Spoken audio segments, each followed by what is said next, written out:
Perspectiva, um programa do Observatório do Terceiro Setor, explorando os horizontes da realidade brasileira. Em 2023, os consumidores mais comprometidos com a sustentabilidade cresceram representando 18% da população da América Latina e 22% globalmente. Esses dados estão na pesquisa realizada pela Kantar. Eu sou Franklin Valverde e começa agora o Perspectiva, um programa do Observatório do Terceiro Setor. No tema de hoje nós vamos abordar cidadania e sustentabilidade e trouxemos duas convidadas. Conosco aqui, Tereza Carvalho, coordenadora do LASSO, Laboratório de Sustentabilidade da Escola Politécnica da Universidade de São Paulo. Tereza, seja bem-vinda ao Perspectiva. Bom dia. É um prazer estar aqui com vocês e discutir esse assunto tão importante como sustentabilidade e cidadania. Seja um excelente bate-papo. Perfeito. E a nossa outra convidada é Silvana Gontijo, escritora e presidente do Planeta.com. Silvana, seja bem-vinda ao Perspectiva. Oi, pessoal. Muito obrigada pelo convite e é muito bom estar aqui com vocês. A gente vai ter um belo bate-papo. Exatamente. Além da Tereza e da Silvana, o Perspectiva dessa semana também terá participação da nossa colunista Marina Penclivanes, né, que vai participar com uma coluna especial falando sobre também cidadania e sustentabilidade. Além da Mariana, da Silvana e da Tereza, nós também vamos ter a nossa parceira de conteúdo, que é a rádio ONU News, né? A ONU News lá diretamente de Nova York. E, além disso, também vamos ter uma sessãozinha chamada Momento Musical, com um trecho de uma canção e uma pergunta relacionada a essa canção. Fique sintonizado aqui na Rádio Brasil Atual, curtindo Perspectiva, que tem muito conteúdo para você acompanhar no dia de hoje. O Planeta.com é uma organização que atua no apoio metodológico para a criação de ambientes educacionais colaborativos, produtivos e harmoniosos, para instituições que contribuem com a formação da pessoa, do cidadão e do profissional. Silvana, como é que nasceu o projeto Planeta.com? O Planeta.com nasce de uma inquietação de um grupo de pessoas lá nos anos 80 que queria trazer para o Brasil, da França, estava lá, uma discussão sobre a educação e a comunicação. O que hoje a gente chama de mídia educação, ou em São Paulo de educomunicação, era a articulação de dois campos de conhecimento que a gente entendia que eram imprescindíveis para que uma educação fosse do seu tempo e não de um outro tempo.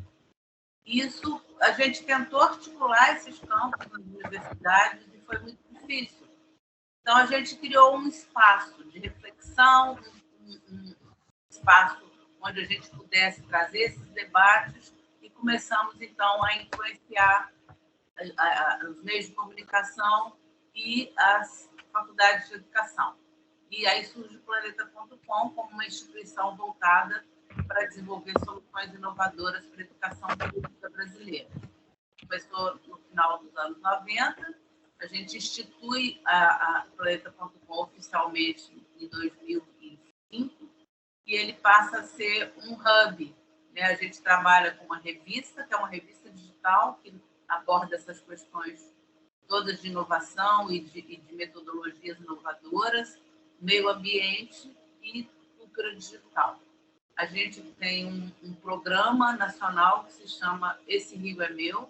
As escolas são convidadas a trabalhar a recuperação dos rios mais próximos a ela, a partir da articulação dessa experiência com o currículo e com os desafios da Base Nacional Comum Curricular, da BNCC. E a gente tem a Turma do Planeta, que são livros que eu escrevi, Cedi os Direitos para as Crianças, que são crianças, músicos, uma banda, e elementos da natureza. E a gente trabalha uma ideia do direito ambiental que preconiza todos os elementos da natureza são sujeitos de direito. Hoje em dia a gente está trabalhando muito uma questão que a gente cunhou internamente, que se chama literacia da natureza. Já que a gente está falando de letramento digital, letramento lato sensu, a gente também tem que aprender a ler a natureza. Nossa sociedade foi nos criando filtros que nos impedem cada vez mais de entender as mensagens que a natureza vem nos dando. Então, esses são os campos de atuação do Planeta.com, assim, um super resumo, obviamente, mas que dá conta do que a gente vem fazendo. Correto. No decorrer do programa, com certeza você vai poder esmiuçar esses pontos todos que você apresentou nessa abertura. E, Tereza, como é que surgiu o Laboratório de Sustentabilidade da Escola Politécnica da USP? Então, o Laboratório de Sustentabilidade da USP, ele funciona dentro da escola, do Departamento de Engenharia de Computação. Então, ele está vinculado a tecnologias digitais. Ele surgiu com a criação do CEDIR, que é o Centro de Descarte de Resíduos de Informática da USP, mais especificamente da Escola Politécnica. E esse centro, com a criação desse centro, nós vimos que tínhamos muito trabalho na área de sustentabilidade e começamos também a desenvolver um trabalho com os catadores na época, né? Então, a ideia era ensinar os catadores a trabalhar com resíduo eletrônico, por conta de que o resíduo eletrônico tipicamente era vendido para sucateiro, os catadores não ganhavam absolutamente nada e a situação deles não era boa. Então, nós juntamos esses dois esforços, o LASU dando curso de treinamento junto com o Instituto GEA para os catadores, junto com o CEDIR, que ensinava e nos ajudava na parte do lixo eletrônico. A partir daí, nós evoluímos, porque vimos esse potencial social, essa questão da cidadania, porque nós criamos o programa Paideia. O programa Paideia é um programa que visa aumentar a empregabilidade dos jovens de baixa renda, ensinando informática. É um programa extenso, né, de 280 horas, e essas crianças que vêm participar do programa Paideia tipicamente não têm computador. E durante a pandemia foi que nós percebemos isso. E nós estamos ensinando programação. Então, nesse sentido, nós temos um projeto junto com o CEDIR para que nós possamos dar as aulas, treinar os alunos em programação e prepará-los para o mercado de trabalho. Estamos agora na fase de identificar oportunidades de emprego para esses alunos que fazem Paideia.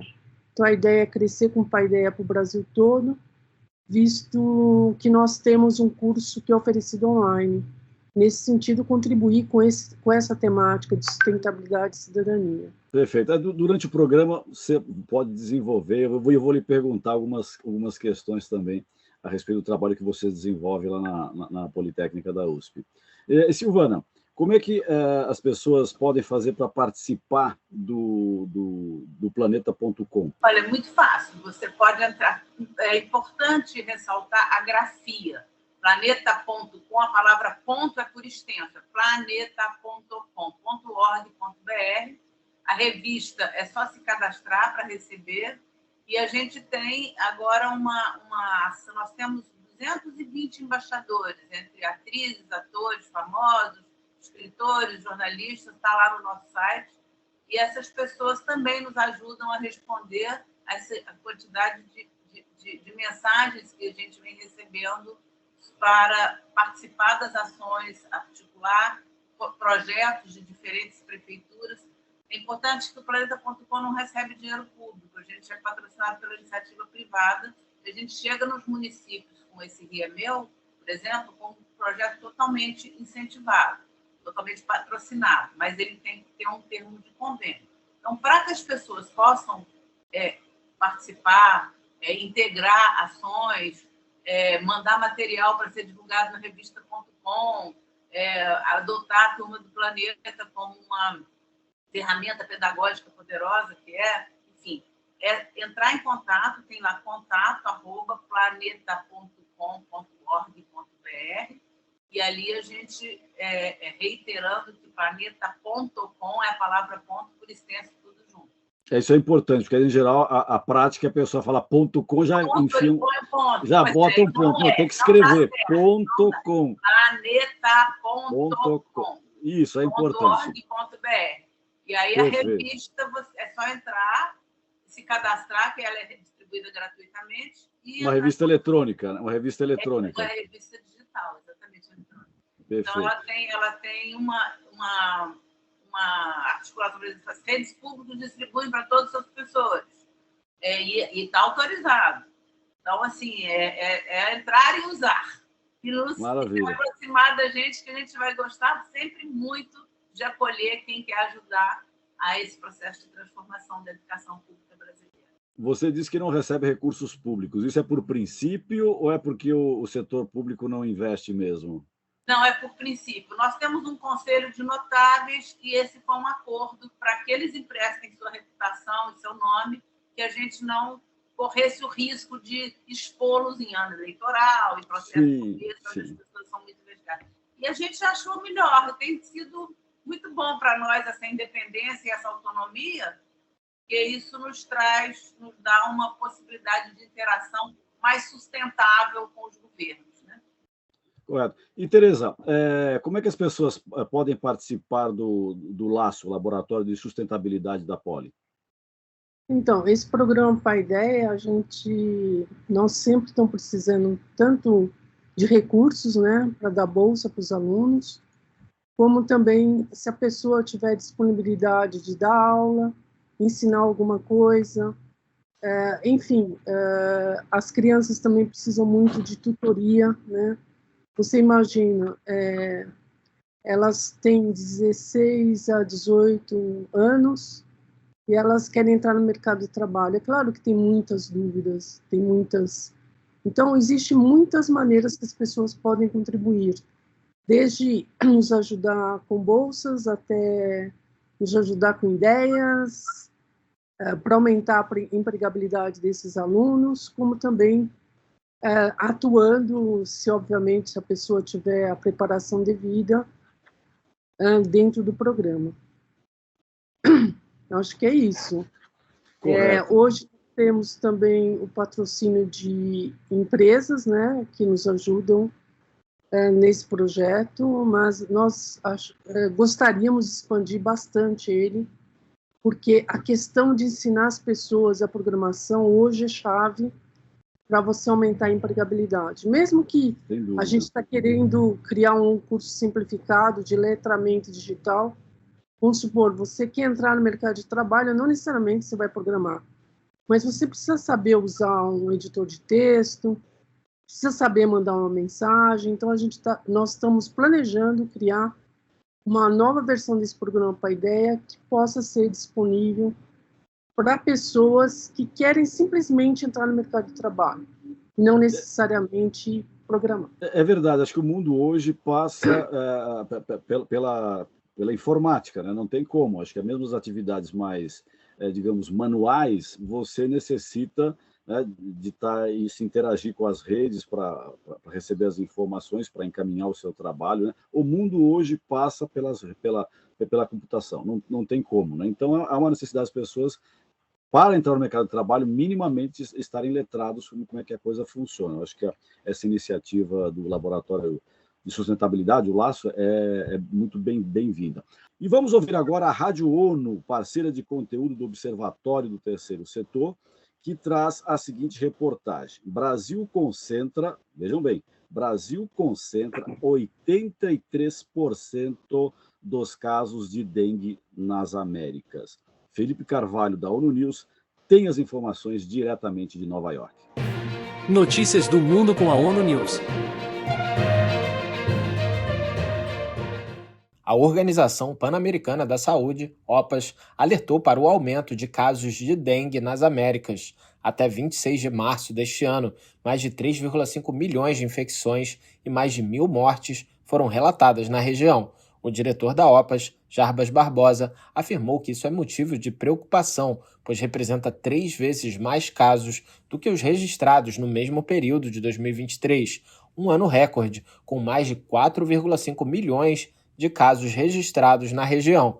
A dengue está em alta em toda a América Latina e Caribe, porém, os países mais atingidos são o Brasil, com 83% dos casos, Paraguai, com 5,3% e Argentina, com 3,7%. Essas 3 nações concentram 92% dos casos e 87% das mortes.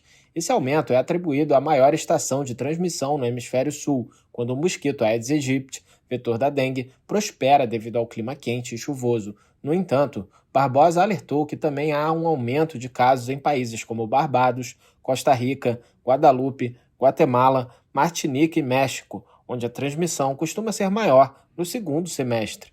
O diretor da OPAS também observou a presença do mosquito vetor e casos em novas áreas geográficas, levantando preocupação de que alguns países podem não estar preparados para enfrentar um aumento na transmissão. Vários fatores ambientais e sociais contribuem para a disseminação da dengue, incluindo o aumento das temperaturas, eventos climáticos extremos e o fenômeno El Niño.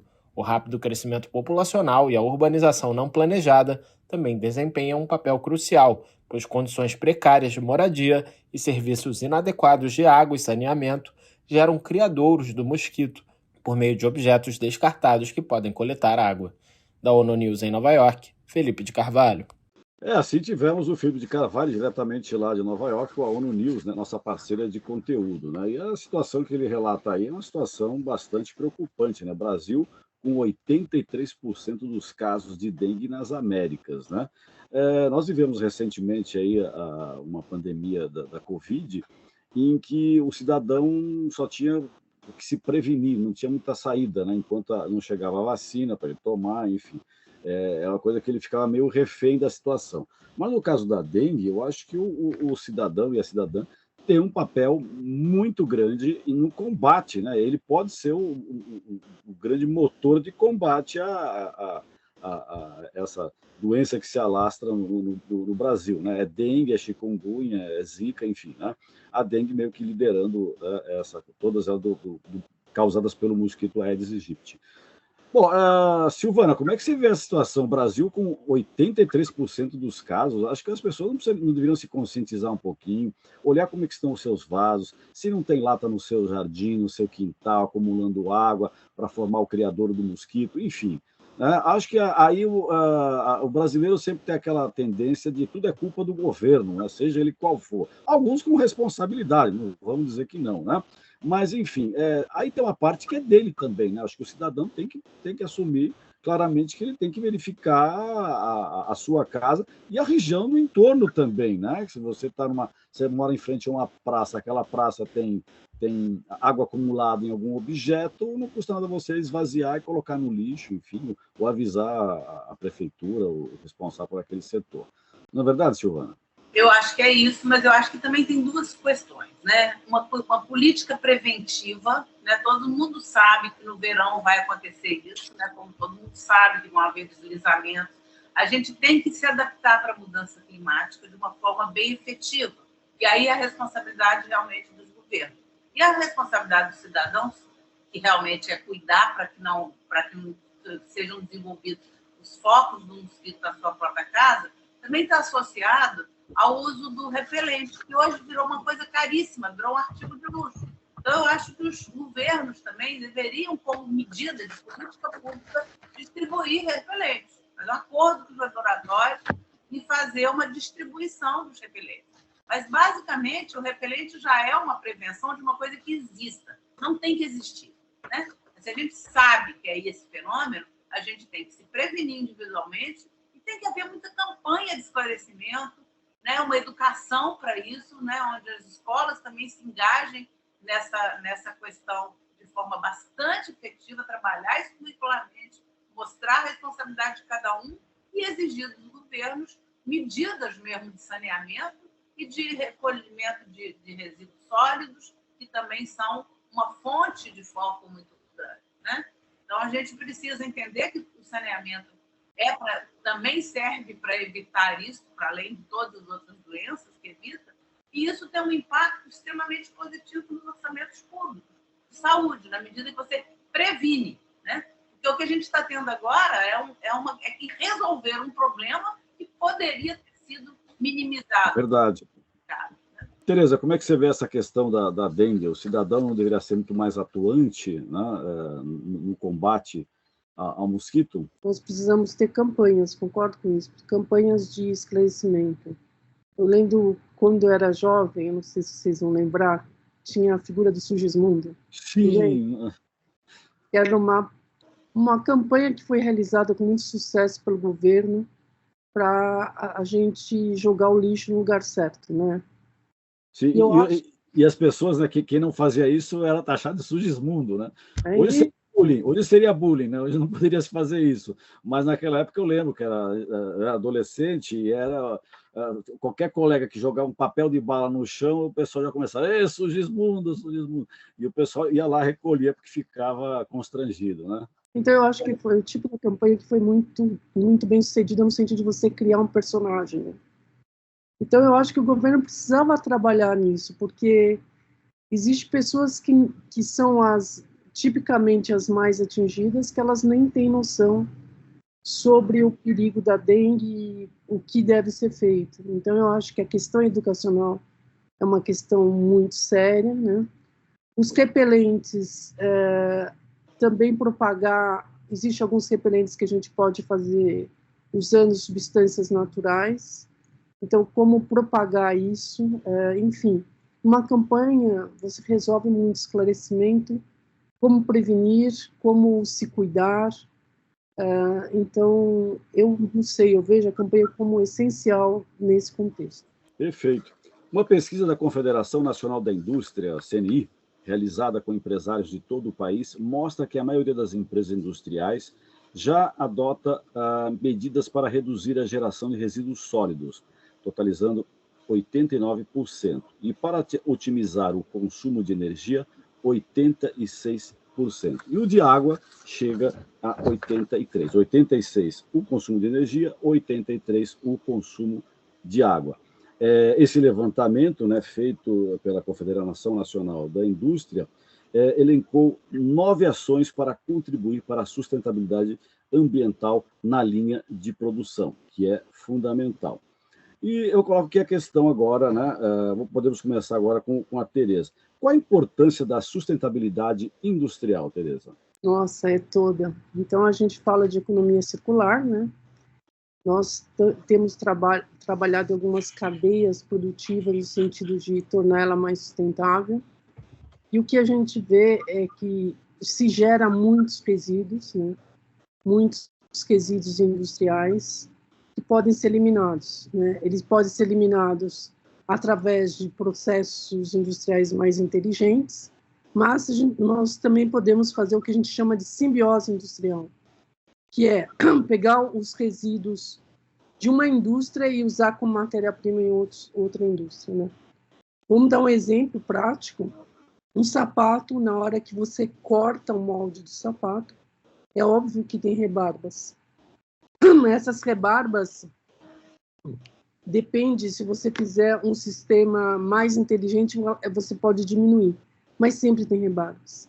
Então, essas rebarbas, ela pode ser remanufaturada para gerar sola, ou ela pode ser utilizada para fazer algum enfeite do sapato, né? Estou dando um exemplo. Então, a questão de fazer com que as empresas que geram resíduos realmente tenham políticas de resíduo zero, porque não faz sentido, às vezes, para onde vai esse resíduo? Como que é tratado esse resíduo? Existem empresas de sapato que, se você visitar, elas vão amontoando o resíduo porque não tem uma destinação correta, né? E isso vale também para a questão das tintas, né? Então, por exemplo, tingimento de roupas. Na China, a gente fala sobre os rios coloridos, porque eles vão tingindo as roupas e lavando os recipientes, jogando a água no rio. Então, existe muito para ser feito, especialmente na indústria da moda, que, se eu não me engano, está entre as quatro mais poluidoras indústrias do mercado em nível mundial, né? E o Brasil está presente tanto com a indústria de sapatos como a indústria têxtil, né? Então, acredito que... E me fez lembrar uma imagem que eu vi alguns tempos atrás, mostrando que essa indústria depois ela não trabalha com, digamos assim, com o produto depois de utilizado, né, que vai ser descartado, de reciclar esse produto, de recebê-lo de volta para reciclar. Tem no deserto do Atacama, se não me engano, é no norte do Chile, que é uma coisa que já os satélites já estão fotografando, assim, que é um mar de roupa descartada do primeiro mundo, que não tem onde jogar essa roupa, manda para o Chile, e o Chile acaba jogando lá um lixão de roupas, né? Que é das coisas mais absurdas que a gente pode ver. Né? Por exemplo, se isso fosse destinado para ser reutilizado por pessoas que não têm condições de comprar roupa, ou a própria indústria fosse retrabalhasse isso, reciclasse esse material, a gente teria uma outra situação, né? Então, eu gostaria de trazer alguns exemplos. Hoje está crescendo bastante o mercado de roupa de segunda mão. O mercado de segunda mão está crescendo mais do que o mercado comum de moda. Eu vou trazer um exemplo que eu gosto muito, são as roupas de criança. A criança tem 2 meses, quando ela completa 5 meses, é óbvio que aquela roupa não serve. Eu tenho um empresário brasileiro que criou um business, um negócio, e quando sua criança completa 5 meses, você vai lá, dá a roupa que ele tinha 2 meses e pega uma roupa usada de uma criança de 5 meses. Então, você usa a sua roupa como moeda de pagamento para uma roupa usada por uma criança de 5 meses, por exemplo. Então, ele criou um mercado fantástico e todo mundo se beneficia, porque a criança cresce muito rápido e vai perdendo a roupa. Então, começam a surgir mercados muito, vamos dizer, inteligentes do ponto de vista de sustentabilidade, com essa questão de reaproveitar coisas e usar coisas de segunda mão. Esse é um mercado efervescente. Certo. E, Silvana, se você acha que as empresas, né, hoje que tratam, que tem essa pegada de sustentabilidade, que tem essa noção, que tem essa responsabilidade com a sustentabilidade, ela consegue atrair um público para os seus produtos com muito maior facilidade do que aquelas que não têm nenhum cuidado com a sustentabilidade? Eu acho que ou ainda precisaria investir mais na divulgação dessas empresas responsáveis com relação à sustentabilidade. Olha, o público hoje está cada vez mais consciente dos impactos que o seu consumo pode produzir no planeta. E isso é uma questão que a gente trabalha muito na educação de diferentes maneiras. Mas eu queria só trazer uma boa notícia sobre a indústria da moda, Tereza. Eu já conheço, por conta de estar trabalhando com os rios em vários municípios, em vários lugares do Brasil, a gente já existe, eu já visitei uma fábrica perto de Joinville, Vale do Itajaí, desculpa, que eles reciclam o tecido das rebarbas de todas as confecções. Como é que eles reciclam? Eles transformam, separam por cores e transformam em fios coloridos que não precisam ser tingidos de novo. E vendem para a indústria têxtil os fios que são produzidos a partir da reciclagem dos resíduos de confecção. Fiquei encantada com isso, que não tem tingimento e tem o reuso. A gente sabe que o tecido nos lixões é uma das questões que mais estragam máquinas. Isso eu aprendi também cuidando dos fios. Então, assim, existe... Eu gosto de dar boas notícias, porque a gente precisa ter esperança, né? Então, assim, existem iniciativas que são muito relevantes e que precisavam ser mais divulgadas, eu acho. Então, quando você diz que as empresas tinham que noticiar mais isso. Mas também existe, em contrapartida, uma questão que a gente chama de greenwashing, que são as empresas que se valem de iniciativas que não produzem o impacto, que dizem impacto, para lavar a sua imagem de poluidores. Então, assim, a gente tem que ter muita atenção com isso, a gente tem que ter muita consciência do que está sendo divulgado, e uma das questões que a revista .com aborda muito são essa desconstrução dos fenômenos de comunicação.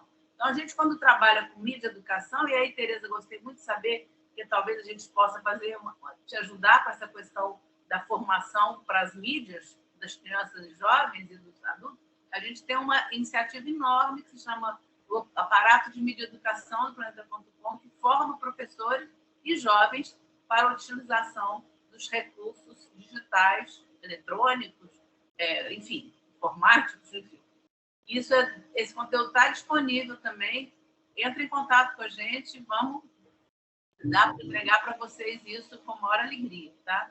Agora, voltando só a isso, Franklin, a questão das empresas, eu participei agora, semana passada, do Encontro das Mulheres do Global Business, aqui, falando sobre cada uma sobre sua atividade, e me impressionou muito, né? A gente foi organizado pela Federação das Câmaras de Comércio Exterior, como cada vez mais, todas as mulheres que estavam ali presentes, que são CEOs de grandes empresas, uma parte delas, elas disseram o seguinte: não há mais possibilidade do meu negócio andar sem uma estratégia de ESG consistente e sem um comprometimento com a mudança da forma de produzir. Então, a gente está falando já de um mercado que está atento, que sabe que isso agrega valor mais do que ao seu produto, ao seu valor de face do papel nas bolsas. Então, a indústria, os mercados financeiros, eles estão sabendo exatamente o mérito e a relevância de um trabalho mais sustentável, né? de uma iniciativa se tornar cada vez mais sustentável. Verdade. Quer perder isso. Então, verdade. Acho que os empresários têm que ficar atentos, né, a essa consciência de que as suas empresas estejam muito vinculadas à questão da sustentabilidade. É impossível você trabalhar hoje sem pensar na sustentabilidade. E chegou a hora do destaque da semana aqui do site do Observatório do Terceiro Setor. Entre as várias matérias que fizeram sucesso no nosso portal, hoje a gente destaca que a Child Fund Brasil contribuiu para uma lei que institui uma infância segura, né? Ou seja, essa contribuição da Child Fund se refere à lei 2861, a lei 2861 de 2023, né, institui a parentalidade positiva e o direito ao brincar. Essa iniciativa tem como objetivo promover o avanço da proteção da infância e, inclusive, que é fundamental, a prevenção da violência doméstica, infelizmente, muito comum no nosso país.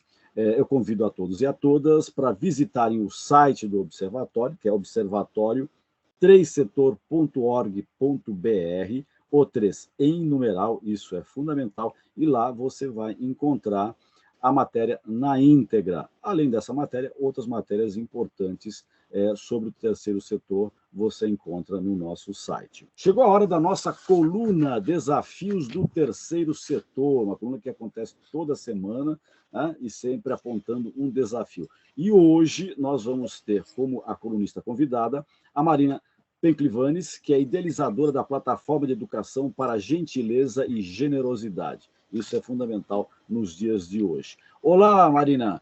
Quais os desafios do terceiro setor na sustentabilidade e na cidadania? Desafios do terceiro setor, um olhar feminino. Oi, pessoal, eu sou Marina Penclivanes, da Educação para Gentileza e Generosidade. Vou conversar com vocês hoje sobre os desafios do terceiro setor quando o assunto é cidadania. Para começo de conversa, será que todo mundo sabe o que é cidadania? Porque muito se fala em direitos, direito disso, direito daquilo, todo mundo está no direito de exigir alguma coisa. Mas será que não está faltando o senso de consciência social, um senso de mutualidade, um senso de reciprocidade em que, para além de direitos, os deveres também são colocados em pauta e as pessoas também podem se considerar seres atuantes para a transformação social? Esse é um ponto muito importante. Acredito que entender o que é o seu papel cidadão, adquirir essa consciência social pode ser um grande salto. É claro que nós vivemos numa sociedade que trata as pessoas por seu potencial de consumo. Somos todos consumidores e até na classificação do terceiro setor, muitas vezes a valorização socioeconômica é colocada em pauta e a valorização sociotransformacional das pessoas, que nada tem a ver com o seu potencial direto de recursos financeiros. Isso pode causar uma grande confusão. Na Educação para Gentileza e Generosidade, nós criamos um manual de conhecimento e autoconhecimento que explica os nossos 7 princípios: gentileza, generosidade, solidariedade, sustentabilidade, diversidade, respeito e também cidadania. E fica um convite para você se autoconhecer. Pergunte-se: será que eu sou cidadão? Quem ao meu redor é um exemplo de cidadania? E um desafio: como trabalhar a cidadania e como trabalhar com mais cidadania. Boas reflexões e até uma próxima. Essa foi a Marina Penclivanes, idealizadora da plataforma de educação para gentileza e generosidade. Hoje ela foi a nossa convidada na coluna Desafios do Terceiro Setor. A Marina Penclivanes realiza um belíssimo trabalho. Convido a todos e a todas para pesquisar na internet, vai lá, procura e verifique o trabalho que ela realiza. É um belíssimo trabalho e não é de hoje. Ela é uma grande militante na área, principalmente da generosidade, da forma de você se relacionar com as pessoas e com o mundo, com a sociedade em que você vive. E agora chegou o momento da nossa enquete. A cada programa que nós realizamos aqui na Rádio Brasil Atual, nós fazemos uma enquete sobre o tema do programa. No caso de hoje, cidadania e sustentabilidade. Né? E essa enquete é realizada no Instagram. Nosso Instagram, você vai lá, observatório, @observatório 3 Setor, e você pode votar na nossa enquete, e inclusive não só votar, como também fazer algumas questões. Se você fizer algumas questões, nós reproduzimos aqui para nossos convidados nos programas que nós apresentamos na Rádio Brasil Atual. E a questão que nós fizemos, né, nessa enquete para o programa de hoje é a seguinte: você tem hábitos sustentáveis? E olha só o resultado. 89% das pessoas disseram que sim. 11 disse que não tem hábitos que são considerados sustentáveis, né?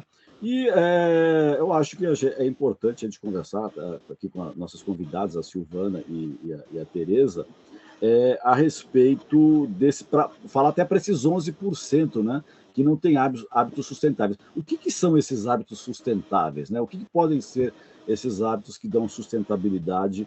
E, de uma certa forma, tendo sustentabilidade, você acaba contribuindo para a construção da cidadania. Silvana, que hábitos são esses que nós podemos dizer que são hábitos sustentáveis? Acho que a Marina me provocou a falar de uma questão que eu milito muito, que é a gentileza, né? Que é a delicadeza, o respeito ao outro. Isso já é um princípio orientador da sustentabilidade, na minha opinião. E aí, começar, né? A gente tem todo um trabalho de protagonismo infanto-juvenil, de fazer com que essas crianças e jovens das escolas sintam que elas têm a ver com tudo isso, que elas podem mudar, né, os hábitos. E é muito interessante porque a gente está aprendendo com elas que a mudança de hábitos que a gente tinha formulado, né, ela foi sendo enriquecida por experiências que a gente nem supunha. Então, hoje a gente tem uma coisa que eu adoro, que foi criada pelas escolas, e que é inspirada em Portugal, que é o mar começa em ti, o mar começa aqui. Eles falam que é o seguinte: eles aprenderam que 80% do lixo que vai para os oceanos vem dos rios. E que, portanto, se você joga papel na rua, se você joga descarta qualquer coisa na rua, aquilo vai para os rios, que vai para os oceanos. E é engraçado porque, às vezes, crianças estão em escolas que não têm nenhum contato com o mar, longe, inclusive em Minas Gerais. Elas todas estão agora nesse movimento que eu adoro. A gente está noticiando muito isso. Mas começa em ti. Começa num processo de transformação interna. Então, acho que a questão maior da sustentabilidade é se olhar, se entender como parte de um todo, entender o que te cabe fazer, né? Fazer um diagnóstico da sua casa, da sua forma de vida, e repensar a partir dos impactos negativos que seus hábitos podem estar produzindo, não só no meio ambiente, como para você próprio. Né? Então, acho que começa com esse autoconhecimento, né? E com a valorização da interação com o outro. Né? Entender que cada um faz parte de um todo. Somos um sistema vivo. Né? Então, eu acho que é por aí que a gente, sem fórmulas, sabe assim, põe a lixeiras com lixo. Não. Cada um olhar para si próprio e se repensar. Né? Eu acho que essa disposição de reavaliar e repensar é imprescindível nos tempos que a gente está vivendo. E acolher o outro Perfeito. como ele é. Correto. Tereza, mais na área da sua área de atuação, né? Que hábitos sustentáveis a gente pode ter com relação ao lixo reciclável, né? Que é uma coisa que às vezes a pessoa quebrou o computador, não tem o que fazer, o que eu faço com isso, né? E às vezes a gente vê até andando pela rua, a gente vê descarte, né? De certos objetos ou de partes de um computador, enfim. E isso é uma coisa que na natureza não se desfaz vai se desfazer em décadas, né? Senão, às vezes, até dependendo do material, né, em séculos. Que hábitos sustentáveis a gente pode ter dentro dessa área do lixo eletrônico? Então, a gente tem que considerar que o resíduo é algo de valor, né? E o resíduo eletrônico é uma das coisas que tem mais valor, né? E muitas vezes a gente guarda na gaveta uma coisa que a gente tem alguma conexão, enfim, porque não sabe onde descartar. E de repente é um computador velho que, se nós pusermos um pouco mais de memória, um pouco mais de disco, pode ser utilizado por outra pessoa, né? Eu estou falando do resíduo eletrônico, que pode ser descartado no CEDIR, mas existem outros lugares para ser descartados. O CEDIR, só para quem não sabe, é o Centro de Descarte e Reuso de Resíduos de Informática da USP. Então, o que nós fazemos é receber esse resíduo e nós tentamos remanufaturá-lo, pôr mais memória, pôr mais disco, e nós cedemos, emprestamos isso para o projeto social, né? Mas eu acho que o indivíduo, de modo geral, ele tem que se preocupar com o resíduo que ele gera domesticamente, né? Ou seja, separar o reciclável do não reciclável, tomar cuidado, por exemplo, com os remédios. Tem muitas pessoas que descartam remédio na privada, isso contamina o lençol freático, ou seja, vamos descartar as coisas de maneira correta, para que esse material possa ser reutilizado. Verdade. Do ponto de vista de resíduos urbanos, os dados que nós temos é que no Brasil nós temos 50% dos resíduos são orgânicos e 50% não orgânicos. E no Brasil só por volta de 1% do resíduo doméstico é reciclado. Então é muito pouco, né? Que no mundo essa porcentagem mundial está por volta, na Alemanha, 17%. Então, acho que a separação do resíduo corretamente já ajuda bastante. E a gente dá a destinação correta, as coisas que não usa também, vamos dar um uso para isso, passar para outra pessoa, né? Então, essa generosidade que foi tocada, acho que tem como, para mim, o acolhimento das pessoas, mas também nós verificarmos aquilo que não usamos e dar uma destinação.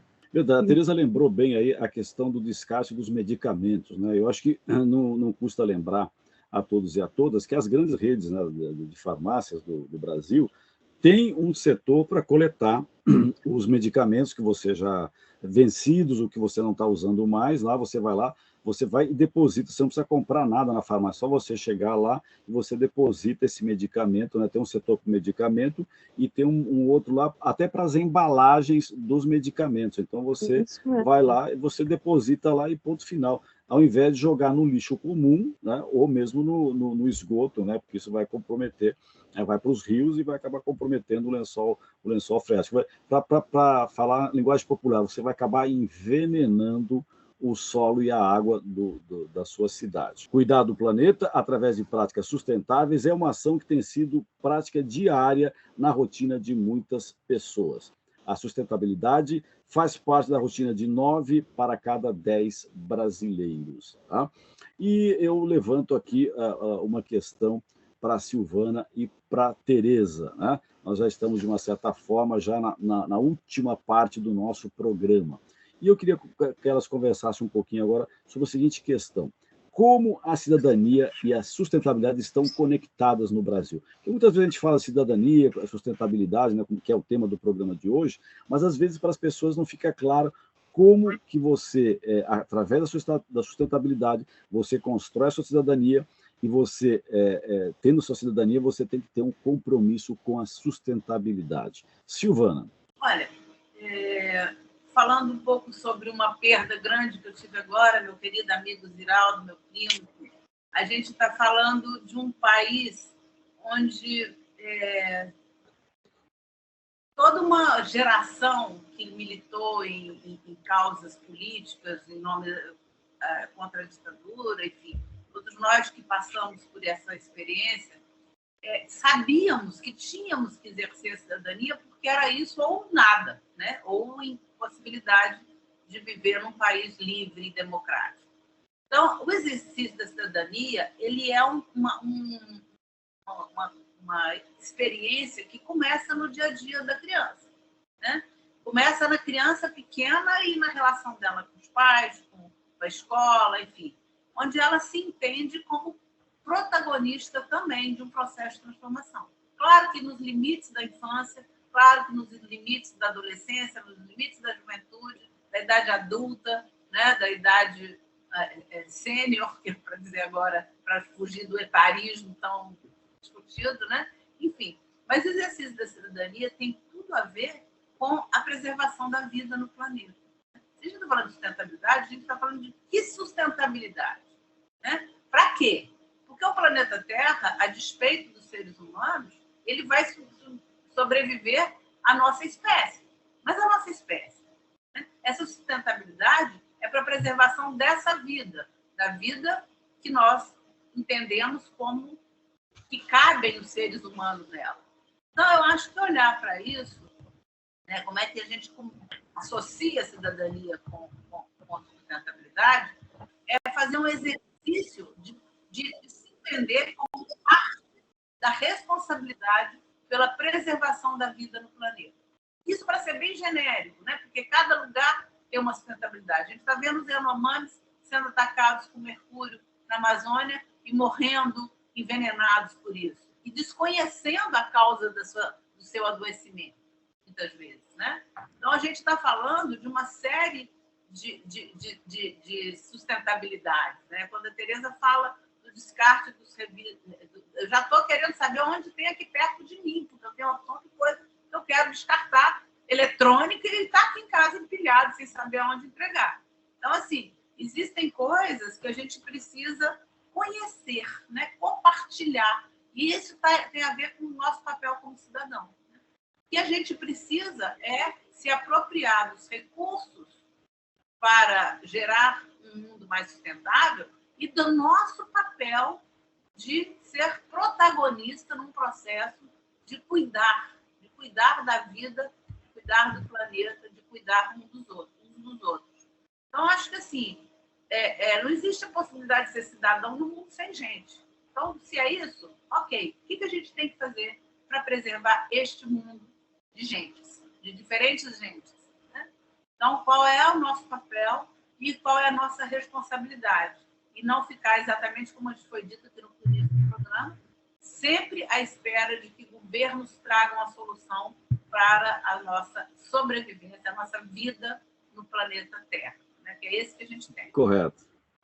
Tereza, como é que você vê esse diálogo entre cidadania e sustentabilidade no Brasil? Então, isso está totalmente conectado. Quando a gente fala de sustentabilidade, a gente fala do aspecto social, né? Também não é só ambiental. E a cidadania, a gente tem que pensar que todos os indivíduos têm direito a uma vida decente. Né? O que é uma vida decente? A ter um trabalho, a ter um lugar para dormir, a ter comida, a ter saúde. Na prática, a gente vê que existe uma população, parte da população brasileira, que não tem esse acesso. Então, eu acho que a questão que nós precisamos fazer para nós mesmos, nós como cidadãos, como podemos contribuir para que esse outro cidadão que não tem direito à cidadania possa melhorar a sua vida de alguma maneira.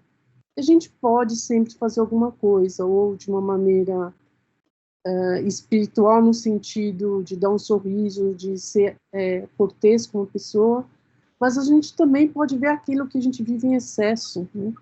que será que a gente pode fazer para compartilhar esse excesso, né? E esse excesso não nos faz bem, finalmente. Então, a cidadania é uma prática que nos torna mais humanos, que nos torna mais vivos e que também ajuda o planeta, porque no momento que você toma consciência da cidadania, você vai cuidar do outro e vai cuidar do planeta. E esse exemplo que a Silvana trouxe da Amazônia é uma coisa muito séria, né? Pessoas comendo, a gente tem um caso de um professor que comeu peixe na Amazônia, fazendo pesquisa na Amazônia e morreu. Porque é prática, mas isso está acontecendo também com os indígenas, não? Então, precisamos cuidar do nosso país. Nosso país é muito rico. Nós somos privilegiados de morar no Brasil, de ter todo esse meio ambiente, todo esse matos, animais, e precisamos viver compartilhando e alegres por sermos brasileiros. É por aí. Eu acho que é por aí. Acho que essa conscientização que tem que ser desenvolvida em todos e todas. E eu queria colocar a última questão para vocês, né, antes de nós encerrarmos o programa. Né, até a Silvana lembrou bem, né, que infelizmente o Ziraldo nos deixou, né, uma figura que marcou o século XX no Brasil e mesmo o século XXI, o início das primeiras décadas do século XXI, daquelas figuras que ficam no panteão dos grandes intelectuais, dos grandes artistas brasileiros. Né? A Silvana, como a Abreu disse, ela é prima do Ziraldo. Né? Então, a questão que eu coloco, né? Como que a cultura, como é que vocês veem, né? Você, Silvana, você, Tereza, como vocês veem que a cultura no Brasil, né, e a indústria cultural trata essa questão da sustentabilidade e da construção da cidadania? Silvana. Olha, é incrível como foi muito bom você trazer isso, porque se tem uma área, né, em um campo que trabalha bem a questão ambiental é a cultura, de diferentes maneiras, né? Falando de audiovisual, estou falando de teatro, estou falando da música, estou falando da literatura principalmente, né? Na sexta-feira eu estava na posse do meu querido amigo Ailton Krenak na BL. Eu falei que esse fim de semana foi uma montanha-russa de emoções. O discurso dele devia ser de conhecimento de todas as pessoas do Brasil. Foi lindo, foi mágico, foi incrível como ele integrou o ser humano e os diferentes seres humanos no contexto ambiental. Ao mesmo tempo, a gente, pela primeira vez, a ABL acolhe um indígena. Né? E ele falou, eu vim aqui para, já que a ABL está a serviço de uma única língua, que é uma instituição lusófona, né? Eu vou trazer 130 e tantos, não sei mais quantas, línguas indígenas brasileiras para cá. E a gente não conhece. E é lindo, foi mágico aquilo. E no dia seguinte a gente perde o Ziraldo. Então eu falo que esse meu fim de semana foi uma montanha-russa das mais diferentes emoções. Eu estava toda encantada com o que eu tinha presenciado na BL e acontece isso no sábado. Mas é isso, né? A gente tem uma cultura que retrata, né? Desde sempre, desde os primórdios, desde Minha Terra Tem Palmeiras, Onde Canto Sabiá, até os dias de hoje no Emicida.